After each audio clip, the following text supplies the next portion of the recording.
Now, when we come into the defensive offense, then we start working on the vulnerabilities of Pakistan.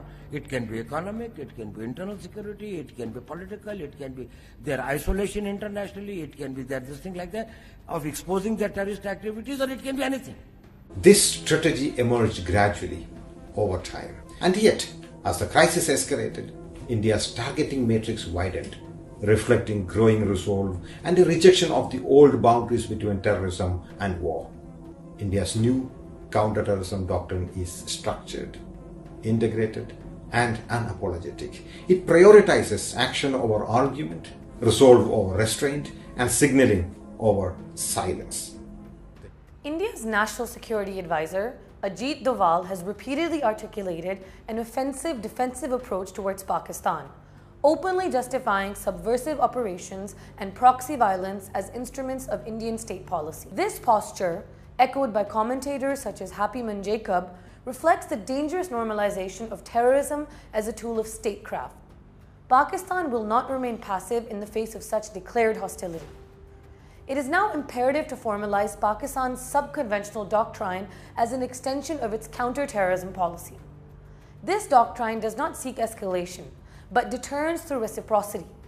Its essence is straightforward. Any state that supports, enables, or finances terrorism against Pakistan must expect a proportionate response. Violence inflicted on Pakistan will be met with calibrated violence in the subconventional domain, until a mutually hurting stalemate enforces restraint. This policy is not about sponsoring terrorism, it is about deterring it. Pakistan's decades-long struggle against terrorism, fought at staggering human and economic cost, proves our resolve. A nation that has buried tens of thousands of martyrs cannot rationally be accused of exporting the very scourge it has fought to destroy. What Pakistan declares is a rational, defensive strand of deterrence. Subversion will be answered with resolute and targeted counteraction. Our red line is clear. Aggression will invite reciprocity. The cycle will not remain one-sided. Pakistan's objective is to restore balance, deny space for proxies, and force adversaries to recognize that terrorism cannot serve as policy. Pakistan's message to its enemies and to the world is firm. We do not initiate terrorism, but we will no longer absorb it silently. We will respond, we will deter, and we will end the cycle of impunity.